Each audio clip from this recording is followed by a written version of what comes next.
Hello, everybody. I hope I'm audible. Yes, so it's time almost 7:35 and we're going to start our webinar. So first of all, I'd like to welcome you all to yet another insightful webinar organized by Psybridge Happy Kid team. Okay, so as we had mentioned earlier, today's our session will be on the topic, raising confident children in a competitive world.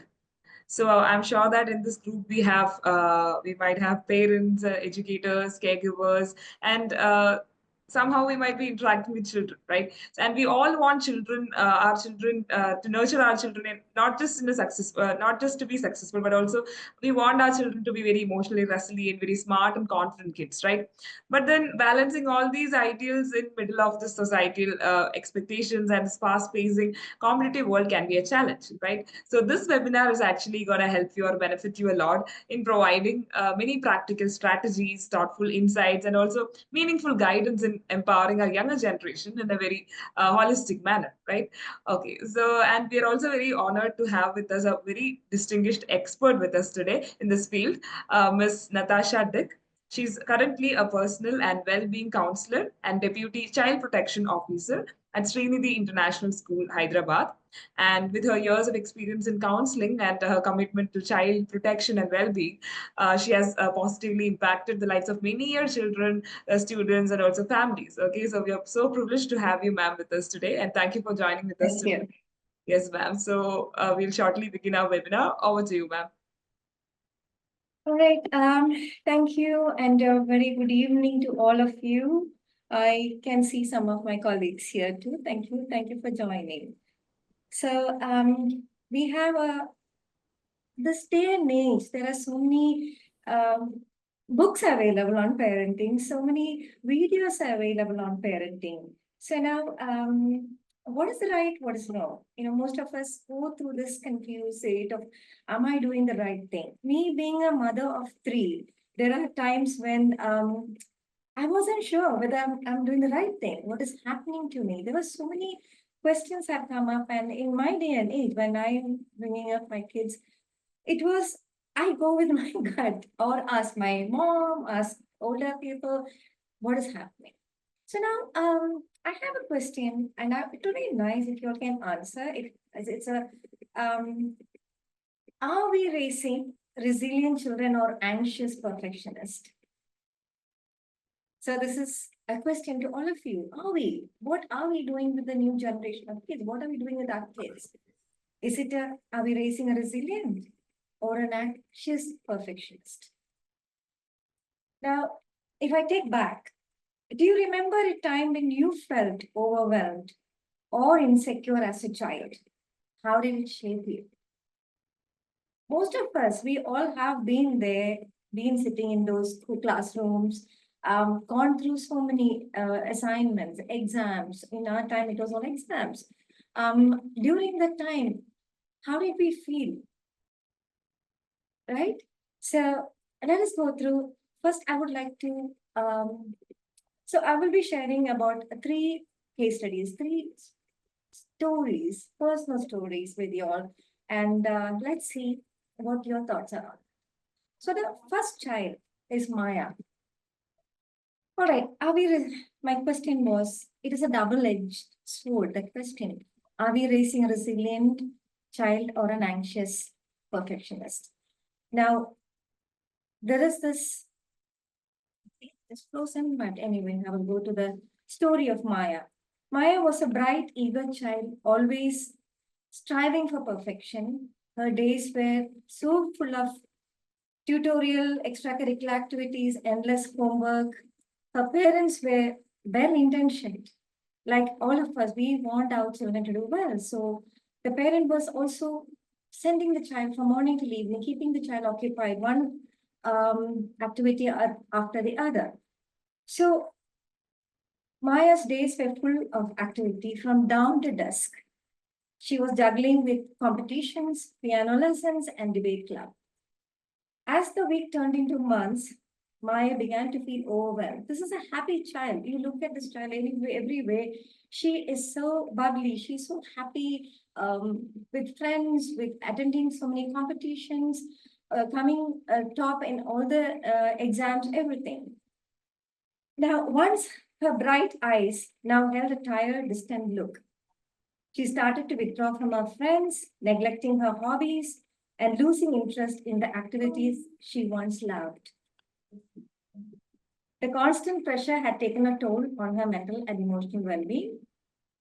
And now, in this scenario, who do we blame? Do we blame the parent? Can we blame the parent? Can we blame the system? Can we blame things around?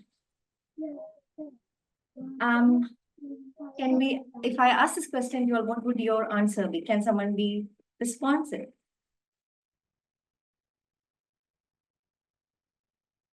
All right. So my question is, how can we create more supportive and less competitive environment for our children?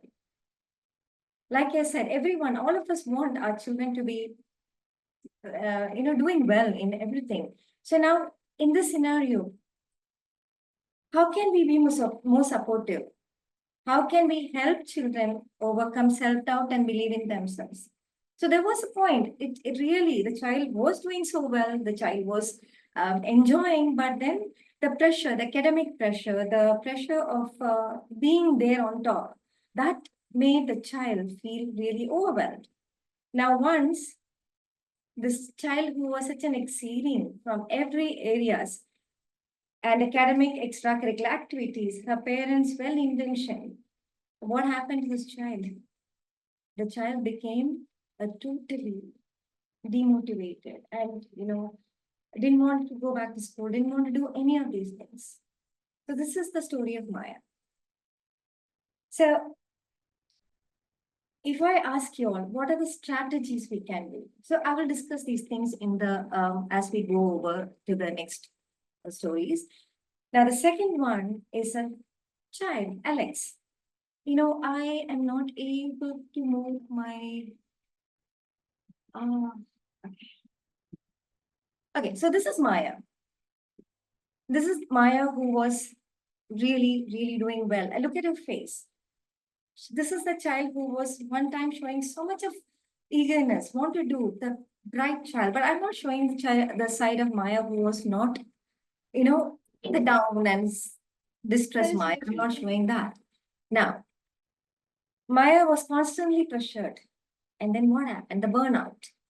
We all go through, not just students, not kids, we all go through that. We all are on a very high pressure when we start doing things on a very high scale. Suddenly, things catch up. We all go through that burnout.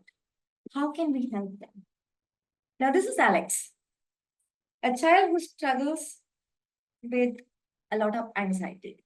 So many times when we see children not being open, the backbencher, the one don't want to interact much with classmates, those things. Now, what are those? What do we see in them? What is it that we don't see in them?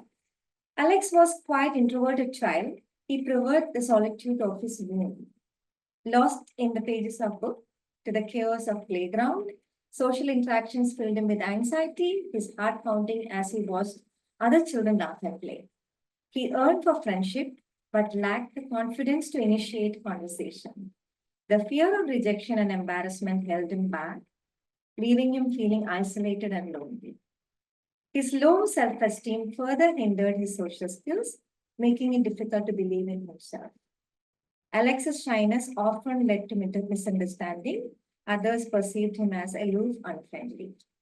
So many times we come across, especially in my line of work, I come across so many times teachers refer kids to me, saying, this child is not coming forward. This child is acting out. He's refusing to respond to in the classroom.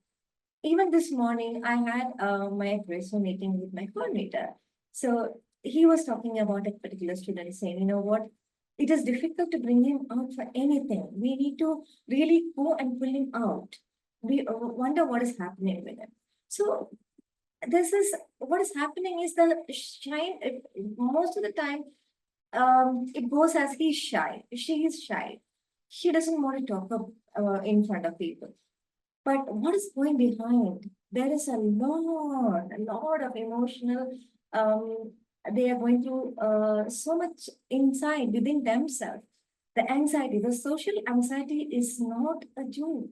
Social anxiety is it's something that we can't explain. Only a person who's going through can um, experience it. Even for them to explain, it is extremely difficult. Now, so Alex, quite an introverted boy, struggled with social interactions. He earned for friendship, but was too scared to indulge in conversation. His fear of rejection and embarrassment made him feel isolated and lonely. So maybe the first time when the child was asked a question and the child could not respond in a social circumstance, that is where the first episode of his shyness or first episode of his anxiety kicked in. Maybe he didn't know when in a whole class full of kids of 15, 20, 30, whatever, when the number of kids are there, he was ridiculed or probably by not by a teacher, by his peers. So that has created a mark in his mind, and now that anxiety comes in. I'm talking from my personal experience as a student, as a yeah, when I go back, I studied in a convent school, and there I was so scared sometimes to stand up and give answer because what others think. Always we have this, what will others think? And it is not, as a child, it is not coming from them.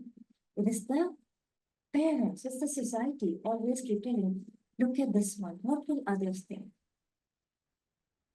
Now, how do we build self-esteem?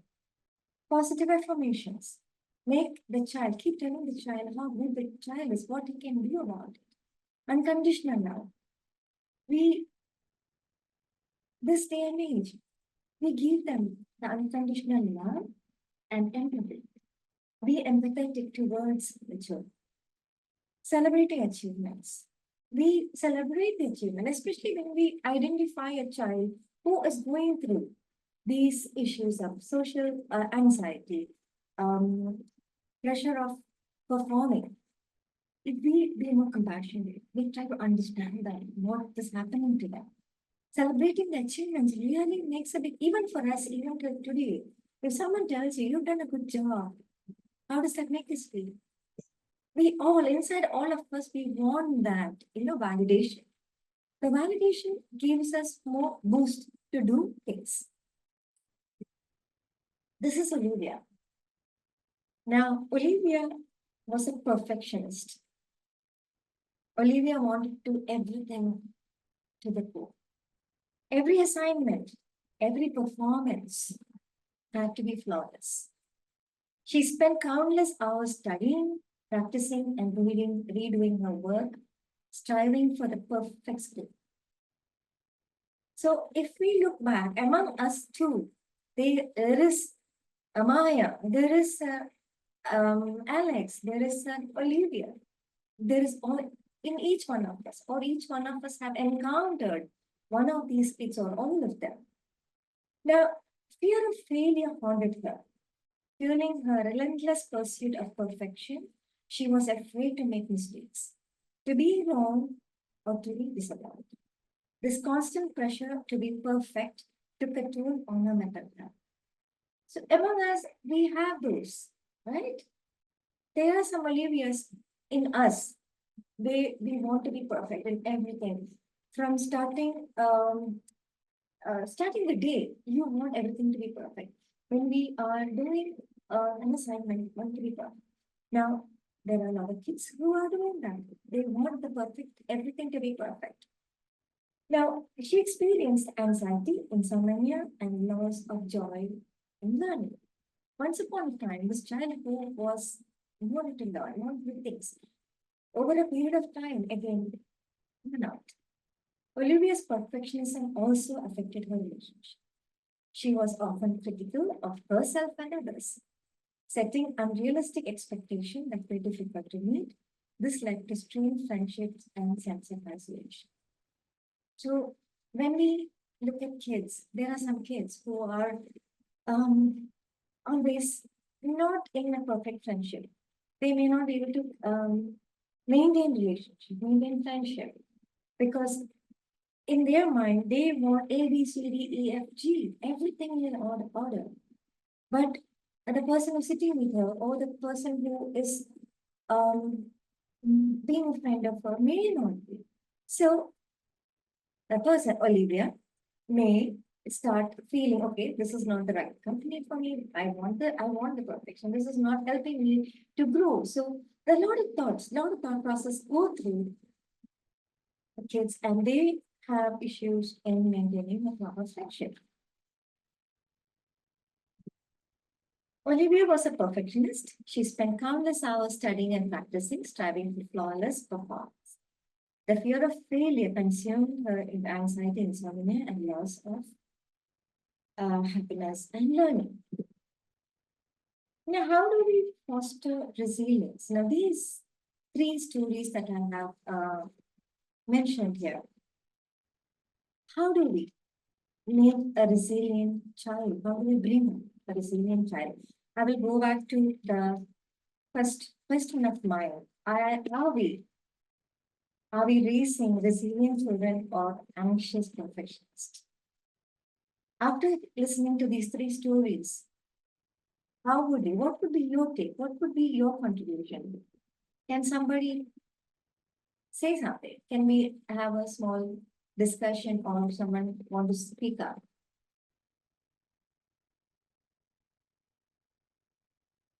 All right.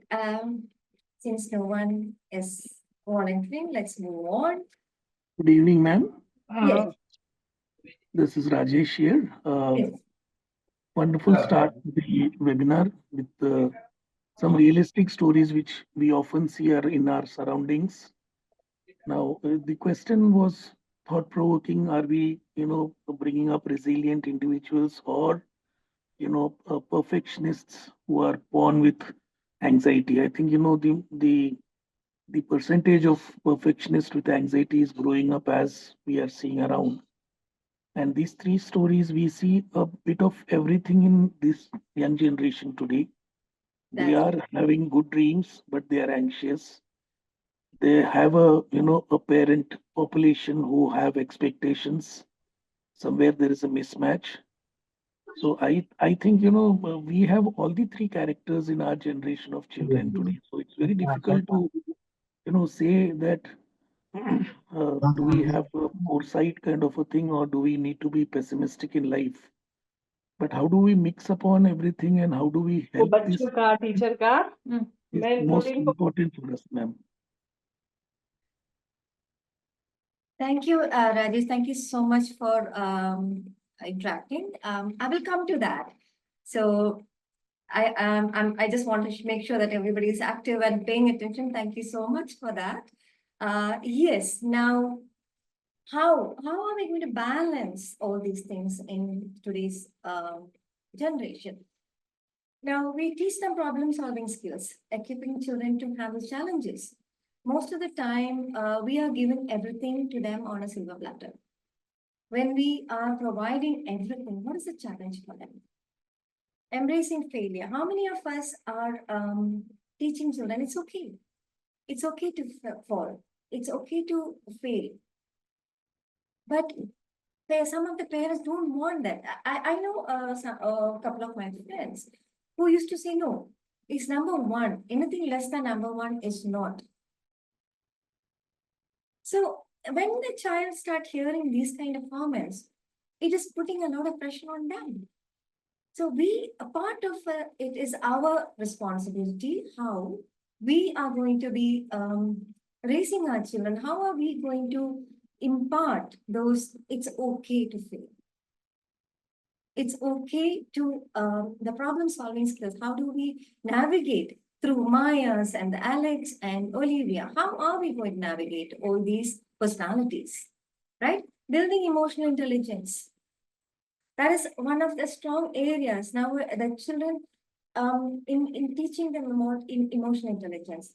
Along with emotional intelligence, the key area is empathy.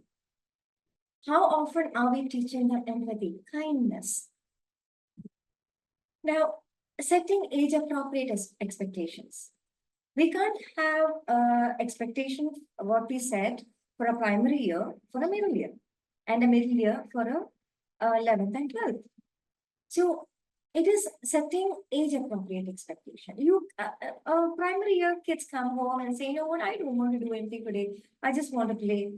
We are not going to push them and say, no, exams are coming. This is, you need to push for it. You need to do all your work. We are not going to push them. But a ninth grader, 10th grader coming and saying, we give them that leeway, saying, okay, take some rest. But you need to put in this many hours. We are not saying you have to complete everything today, but giving them that balancing the support and the autonomy, encouraging decision making. Many times, the helicopter parenting, they come, I mean, they are, because what they couldn't achieve in their life, they want to see in their children achieving. So they set in like unrealistic targets, unrealistic expectations. These are what creates the Mayas. The Maya who was so good, the Maya who was happy, wanting to do so many things. What happened? The burnout. The burnout comes when the unrealistic approach and making the decision for them. Fostering responsibility. Many times, from young age, make them responsible. Let the children be responsible for small areas of their life. When these small responsibilities are given over a period of time, they will become responsible citizen, a global citizen. Teaching empathy. This is my favorite thing. Across my school, I'm glad I work for a school where we bring empathy in the forefront. From the leadership team, from the teachers, everyone, we have an advisory program where there's a lot of empathetic behavior, inculcating empathetic behavior. That is my favorite because over a period of time, I have understood the power of empathy. Being empathetic towards another person, to anything around you, encouraging cooperation and building strong relationship, healthy friendship. These are nurturing social skills is the most important key in today's generation. How we bringing up our generation. So these were the three case studies we discussed about the overwhelmed child, the shy child, and the perfectionist child. Now, when we look back, the importance of setting realistic expectation in children, how can parents and children help perfectionist children get realistic goals? That is my question to you all. If any of you can answer, that will be good. How can parents and teachers help perfectionist children set realistic goals? Yes, Ms. Devi, I have raised your hand. Yeah, good evening, everybody. Good evening, Ms. Natasha. Good evening. Yeah, so understanding the potential of the children is something most important. And to answer your question, I would prefer to go back to your statement on emotional intelligence. So nowadays, the definitions of certain words that you have been using in your presentation are based upon the people's individual's perception. So for some people, emotional intelligence is being able to perfectly achieve the things, maintain a perfect balance between every other area is something is called as emotional intelligence, but it's not so. Actually, deep diving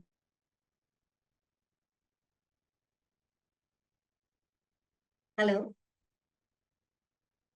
So Devi, are you there? I think we lost you. emotional intelligence, and if at all as educators, as schools, if we are able to bring in that, open-mindedness into the children. See, some days, even if it is Maya, even if it is Alex, even if it is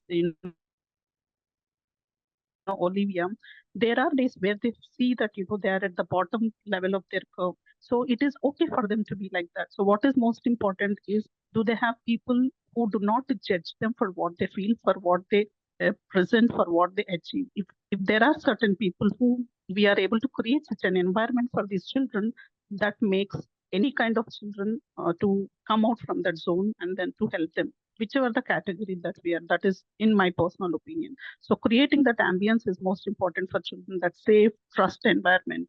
And then that social rejection which comes, I think it starts from the families, within the family, right from at our childhood. That is where the child has those fears, complexes in mind that am I not good at it. So that comparison, what we make unknowingly, it is not intentional most of the times, but still that stamps a negative impact on the child. So it is most important for us to raise the child that we have, not the child that we want.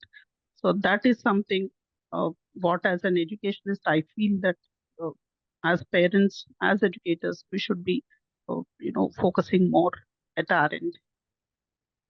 Thank you so Thank much, you. Devi. So your thing is creating a perfect environment for the child to grow and express. Thank you so much. Yes, Uma, please go ahead. I see that Uma has raised your hand. Please go ahead.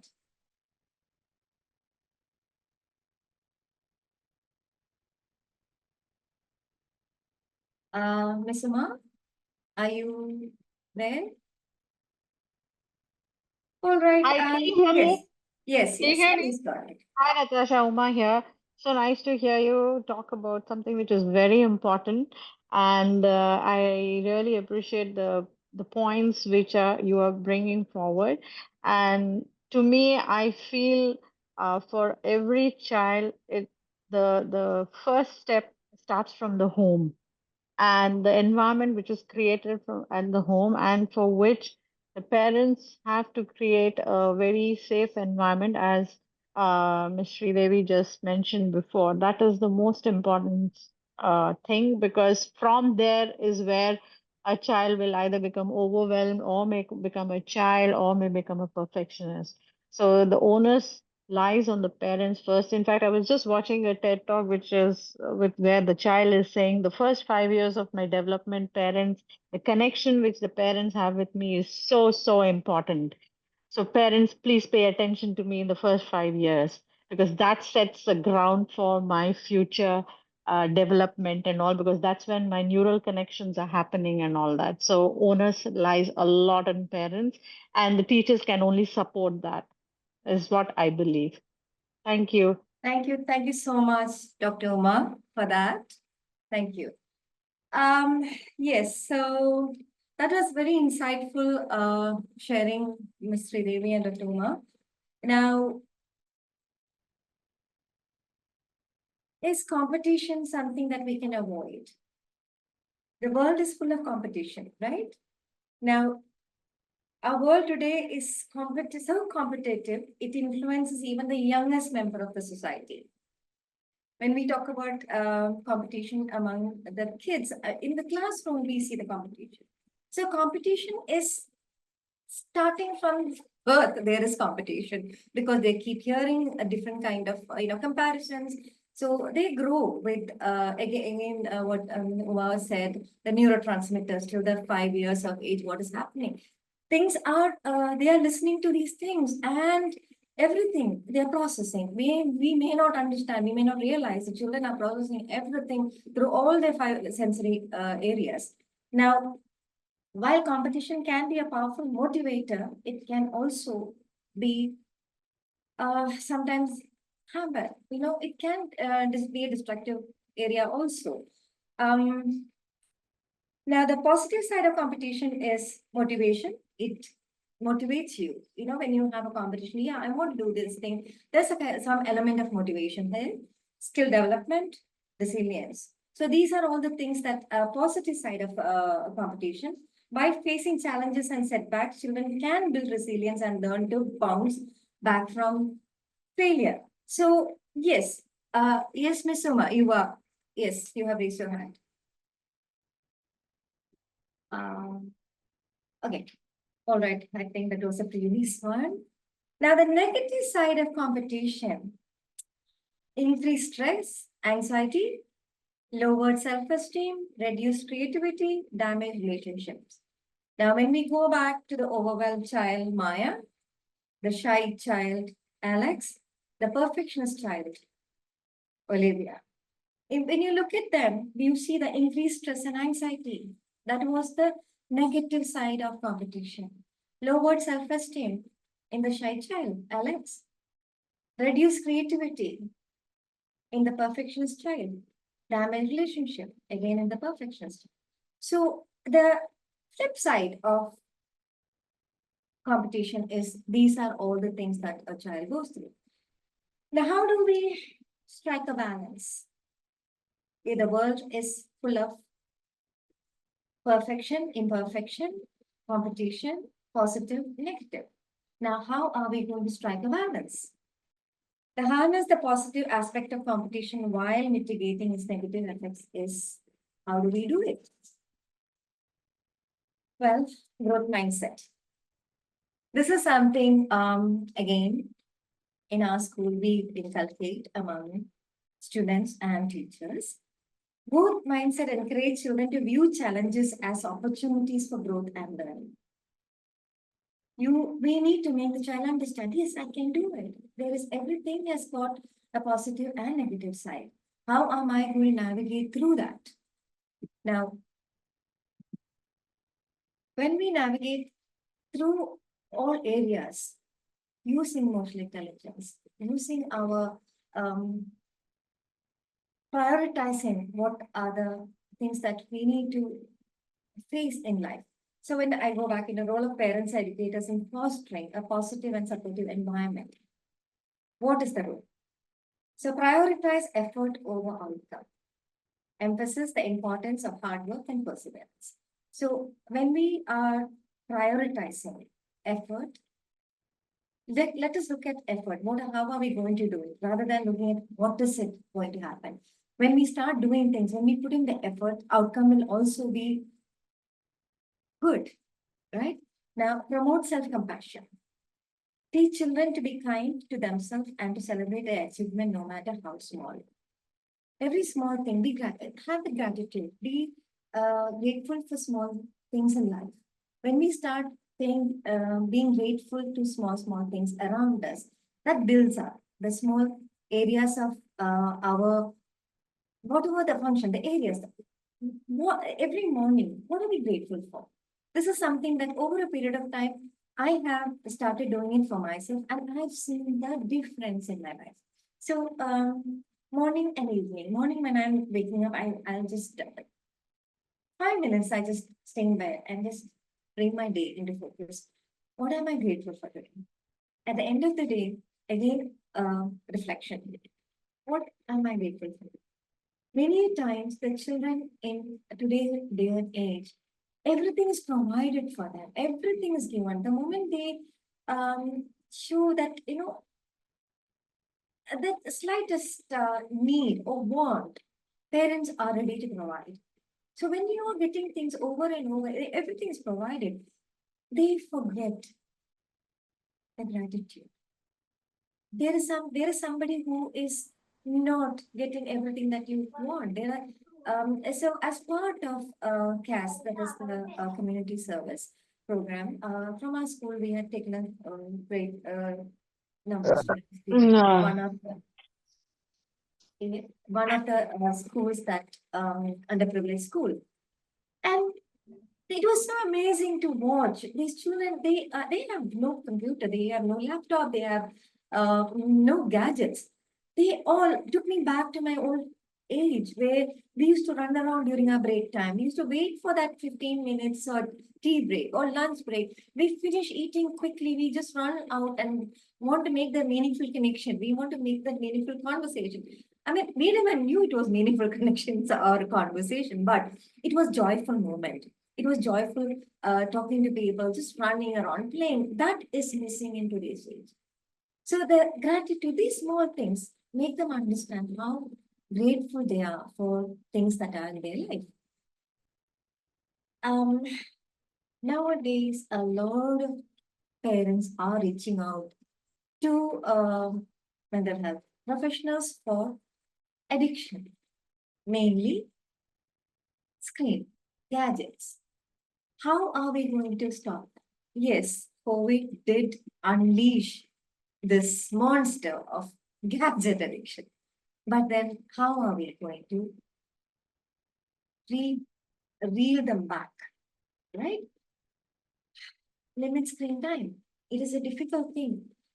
in our school, we used to have this, sorry, I'm going back to in our school. Some of the best practices that I can remember in the last 5 years is where the current scenarios are from my school. We used to have once a week, no gadget day. So start across grade 6, 7, when every 5 days a week, each grade, they did not bring the gadget. It was a gadget-free day where they could go to the library, they pick up a book, read, group discussion, go into the open area. So that was something that to get that once a week at least, no gadget. Now, when we go back into the another aspect, many times people have come back and asked me, what is gentle parenting? Is gentle parenting good or bad? Are we not creating bunch of kids who are too sensitive by gentle parenting? So this is another topic which is very close to my heart, where there is a difference from a time and age. In the last 10 years, parenting has changed. And why? Everything has changed around us. The children are more sensitive. They are more aware. They are, we also have changed our way of outlook, our way of interacting with one another, with children. So gentle parenting is not giving into everything. Gentle parenting is about way of raising children with kindness and understanding. So, excuse me, here again, gentle parenting comes to empathy, emotional intelligence. As a parent, you need to know when to give in, when to pull back, when to say no, and when to encourage, when to give them that carrot, when to tell them it's okay to slow down. That is gentle parenting. Now, gentle parenting is a great philosophy. It is important to balance it with the setting boundaries and expectations. So children need to know there are boundaries, there are expectations. Yes, if I am going to give you today this much of time, free time, you have to put in that effort during the weekend. You have to, I have given you 10 tasks. I expect you to do this. It may not be at one go, but you can break that into pieces. That is how the gentle parent. It is not like, okay, I don't want to do this. No, okay, better go. Tell them, you do what you want. That is not what's gentle parenting. It is giving them the nudge, giving them, keeping them within that little, boundary, and saying, okay, it's okay, but you need to complete it. You need to do it. Benefits of gentle parenting: stronger parent-child bond, improved emotional regulation, enhanced social skills, higher self-esteem. When you treat your child as an adult, when you step into that negotiation space where adult to adult conversation, when you are not a superior, why is it we in the parenting webinars, parenting when we tell, go down to child's level and talk, especially when the child is throwing tantrum in the primary year, in the early years, child is throwing tantrum, child is throwing things. It's like war zone. But the moment you bring yourself down to the child's level, the child start calming down. That's because you're not showing authority. You are not an authoritative person. Same way, interacting with your child, bring yourself in emotionally. I'm not saying on the height level, because some of the children are much higher than all of us, much taller than all of us. So bringing them emotionally, balancing them towards their level, talking to them in their language, talking to them with respect, talking to them with empathy. You're building their self-esteem. You're not breaking them. You're not telling them, you are nonsense. You don't know anything. You are being empathetic. That is modeling. When you are modeling, children are learning from you. Just remember that as parents, as educators, as mentors, we are modeling. What we do, children are watching. Someday, when they grow up, they want to be Rajesh, they don't want to be Dr. Sonam, want to be Divya, want to be Dr. Uma, don't want to be Miss Abhavitsa. They want one of you.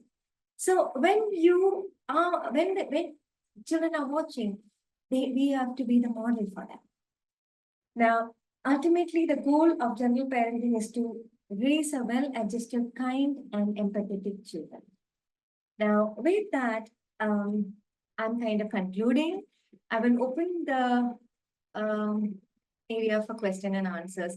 Conclusion is, how can parents balance high expectation with realistic goals? What are effective strategies to build self-esteem? How can parents help children develop self-esteem? What are the benefits of teaching meditation, and how can parents create positive environment? So now I will open for question answers, and if anything anybody want to share, most welcome.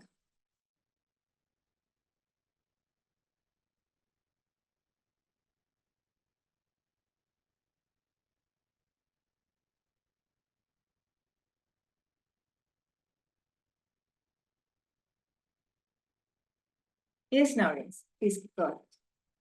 Hi, Miss Natasha. So nice to hear you.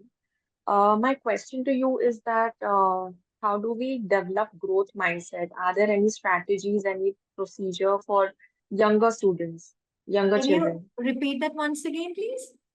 Yeah. So my question is how to develop growth mindset. Is there any procedure, any strategy that we as parents or teachers can incorporate? Yeah, growth mindset is when you are making a child go beyond what they're limited, the limited thinking. What are the kind of limited thinking that we have among ourselves? What are the kind of limited thinking that we children have? I'm asking you, can you please, let's make it this an interactive thing. So, say for example, there was some competition, and we encouraged the children to participate, but they didn't get shortlisted. So they feel disappointed, but at the same time, we don't know how to kind of encourage them for the next competition. So, Okay, so I don't know whether it is going to be right or wrong. This is from my perspective I'm speaking. So in our school, we not only in current one, many the previous schools also, we used to give opportunity for all the children. There was some part for everyone. If it was not for the main event, maybe you can have another small assembly where they are performing. They are given prominence. They are given more importance in those in that assembly performance. So that way they feel okay. I also got an opportunity. Yes, your hands are raised. Is there anything you would like to say? yeah, but like for schools that do kind of mindset. Yeah. So as parents, how do we deal with that? Are you asking from a parent perspective? Yeah, Okay. As a parent, what you can make them understand is it is not an opportunity that they lost. Nothing wrong with them. It is not their fault. It's not that they are not less in any of the areas. Is there anybody else would like to answer that? I am okay with that because maybe a different perspective from somebody else.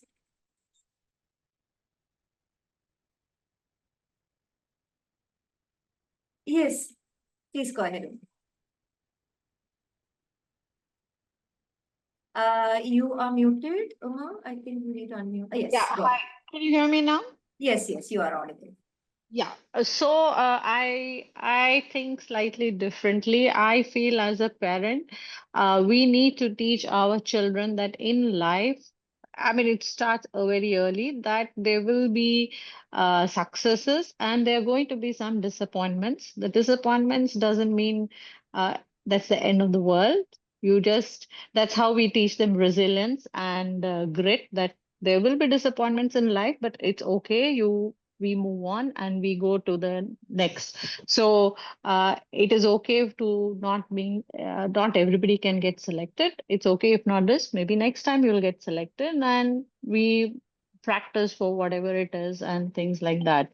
So that's what I believe that we need to teach our children resilience to uh, overcome the disappointments in which we will face, because if for everything we keep saying no, everything they keep participating, and everywhere they get whatever is there, then eventually as they grow up in life, when they face the realities of adult life, that's when they crumble, and then they cannot just handle. So we need to uh, teach them early, so about disappointments. That's what I believe. Thank you, Zuma. Yes, Ira, I think, yes, you can go next. I can see a chat there. Miss Ira, are you there? Oh, yes, I'm here. Good Yes. evening, everyone. Thanks, Natasha, for this wonderful session. Well, there is one question which keeps getting into my head as a parent as well as a teacher, because when parents come and talk to us about the damage which has happened, and also I feel that there is this haunting question with me quite some time. Mhm. My question to you will be, if the parent child relationship had a damage because of high expectations, unrealistic expectations, and too many expectations, that the child should be a perfect. Okay. Now the Mhm. damage has happened. There's a huge gap between a parent and the child. Mhm. What would you suggest? Do you think the parent should, if the parent has realized that the damage has happened and they want to repair it now, should the child be confronted by the parent that the damage has happened, and confrontation will be a help to the child, or it will spoil it further? Because it takes a big heart for both the parties.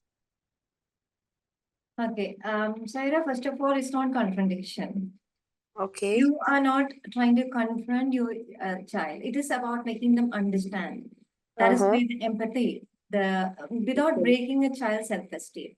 At the same Mm-hmm. time, you need to make the child understand, yes, you are done something wrong. Mm-hmm. Okay. So, going midway, it's about making the child understand, yes, you are wrong. Unless, Mm-hmm. as a parent, if you don't make them understand you did something wrong, who else will? Yes. You don't want the world to Okay. tell them, right? Uh-huh. At home, we make them understand you slacked, Mm. but without demeaning them, Mm. giving them Yes. that self-esteem and making them understand. So giving that power back to them with respect will lessen the damage, or might find new ways, is what you suggest?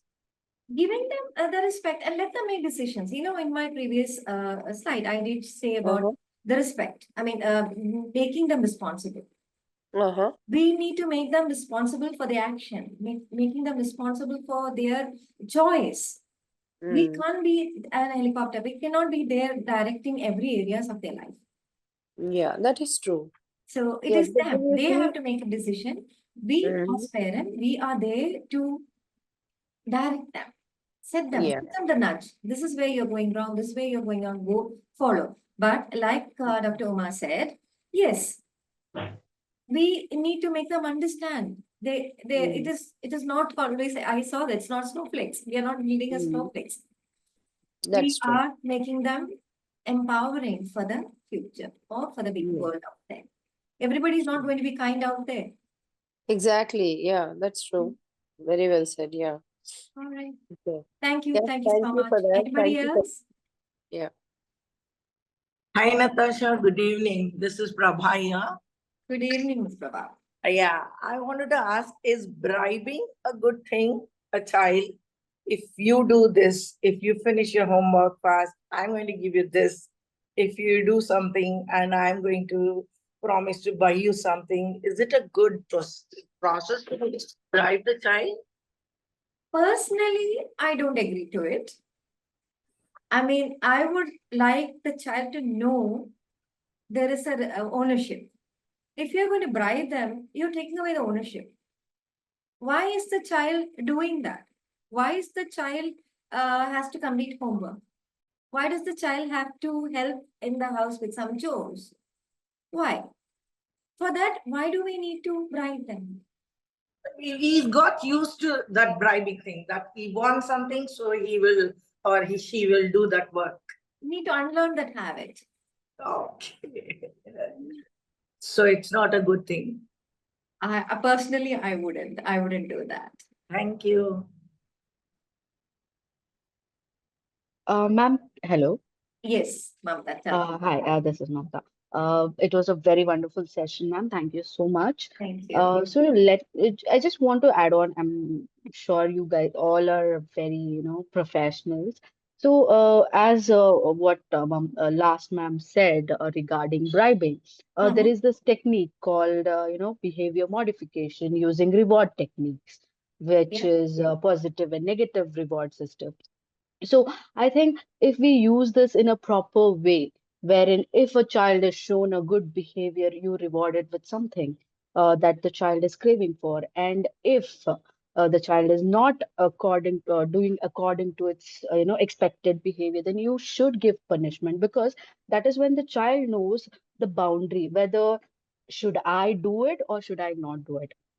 And the second thing that I want to add on to this is, see, first thing is for every parents to accept the child as it is, not put the complete burden to it, you have to be the one I want you to be. No, accept it and show unconditional positive regards to your child, because at the end of the day, it is the child is learning from you.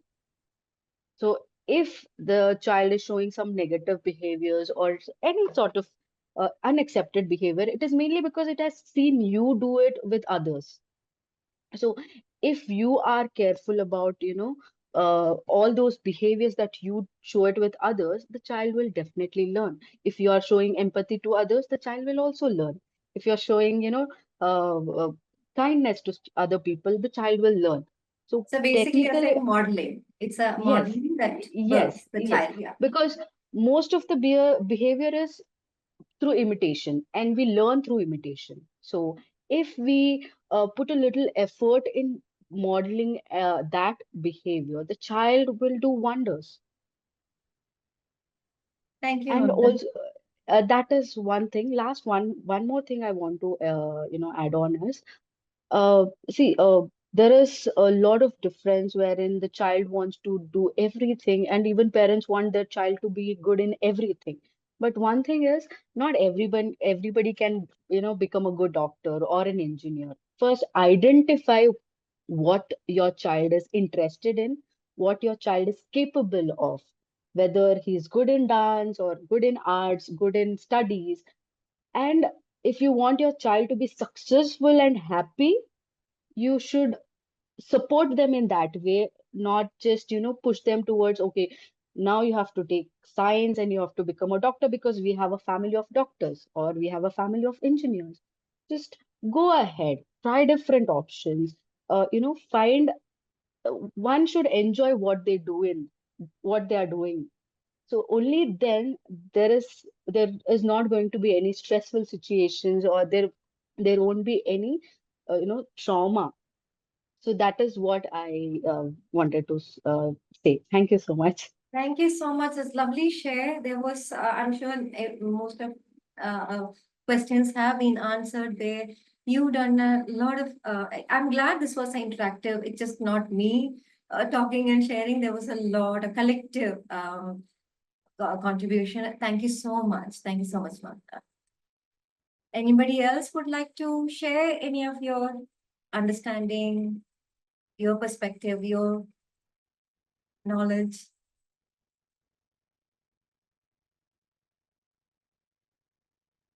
Ma'am, I just wanted to add one point.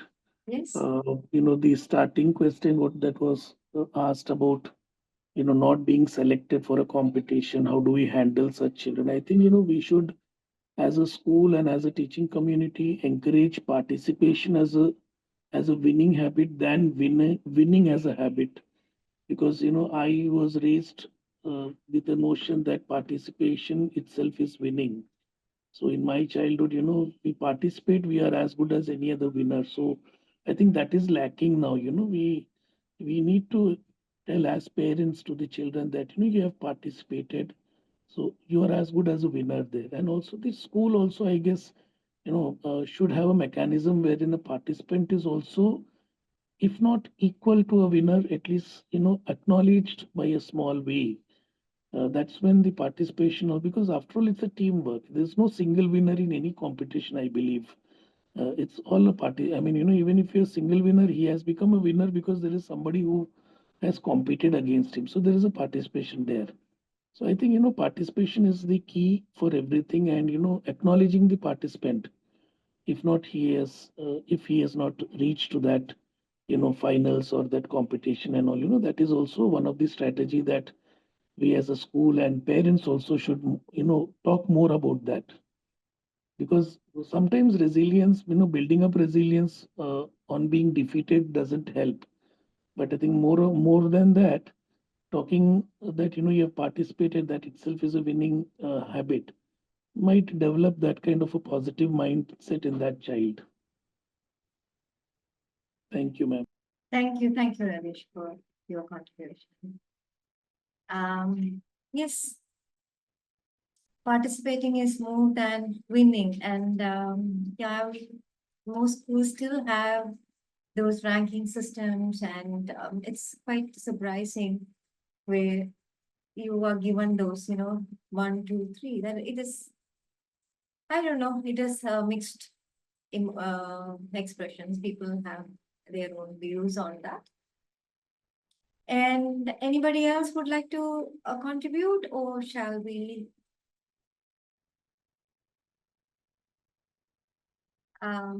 Yes, I would like to go back to the host and ask to.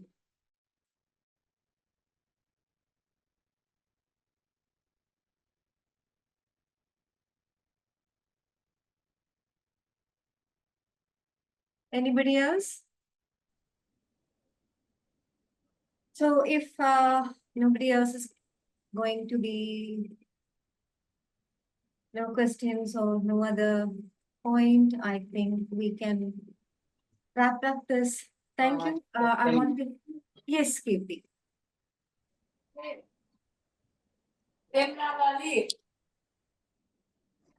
Hello.